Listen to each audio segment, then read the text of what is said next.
Ingat kita tak pandai masak ke? Tengok tangan lah. Tengok kaki lah. Hari ni dekat ofis saya sempena hari terakhir untuk tahun 2025. Kita ada buat makan-makan sikit untuk semua staff, buat steamboat lah.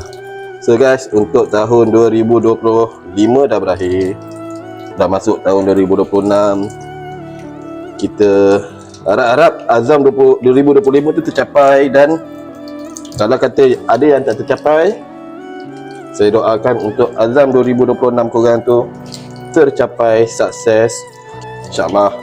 Semoga Allah permudahkan segala urusan korang semua. Amin.